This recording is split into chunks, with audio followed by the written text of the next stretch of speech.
title, The Great Gastronomic Mystery, an investigation into the art of eating. For centuries, mankind has been united by a single, primal instinct, the act of eating.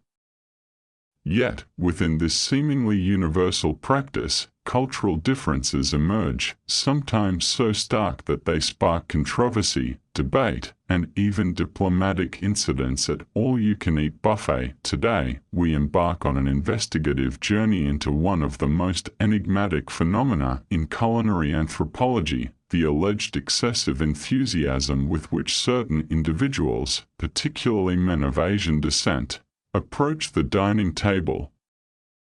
Is it a matter of genetics, a deeply ingrained cultural tradition, or is it simply the result of centuries of finely honed chopstick technique? Chapter 1: The historical precedent. Our investigation begins in the annals of history, where ancient texts from the Tang dynasty describe banquets so extravagant that guests were expected to consume dishes at an alarming pace, lest they offend the host.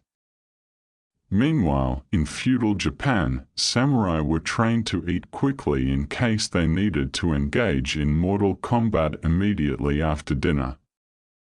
The modern echo of these customs. The humble noodle slurping competition, an event both celebrated and feared in certain circles. Chapter 2: The Science of Slurping. Leading food anthropologist Dr. Bernard Wafflesworth from the University of Culinary Dynamics explains, the slurping mechanism is, in fact, an advanced aerodynamics technique allowing for simultaneous cooling and consumption of noodles. Westerners, having long suffered from the tyranny of forks and knives, fail to appreciate the sheer efficiency of this method.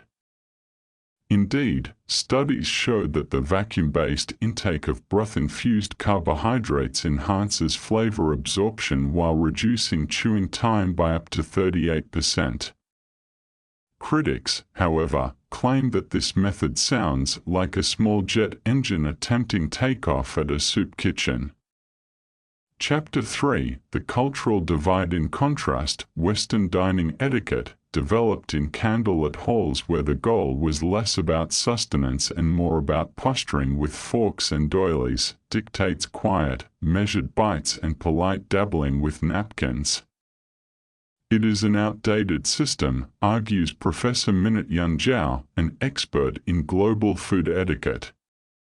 We do not judge the violinist for playing too passionately, so why judge a man enjoying his bowl of ramen with gusto? However, cultural misunderstandings persist. In a tragic incident in Paris, an enthusiastic Japanese tourist, overcome by the joy of a particularly fragrant bouillabaisse, slurped with such intensity that he was mistaken for an industrial vacuum cleaner and briefly detained by the authorities. Chapter 4: The Future of Dining. Diplomacy. As globalization continues, the world faces a pressing question: can dining cultures ever fully integrate? Fusion cuisine has bridged many gaps, yet the sight of a man devouring his hotpot with unbridled enthusiasm still causes palpitations among those raised in the hushed sanctuaries of European fine dining. Nevertheless, progress is being made. International workshops now teach cross-cultural eating techniques, such as the gentle slurp and the suppressed belch of approval. Meanwhile, restaurants worldwide are adopting bilingual signage that reads, "Eat with joy," but perhaps not with a decibel level that registers on seismic equipment. Conclusion: a celebration of gastronomic diversity. As we conclude our investigation, one truth becomes clear: the act of eating is not just about sustenance but about passion, history, and unashamed enjoyment.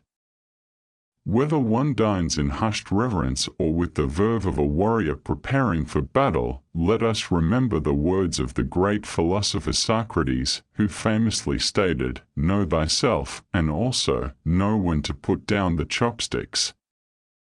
Epilogue: Dining in 2125. Looking ahead to the year 2125, the world's dining customs have undergone a radical transformation.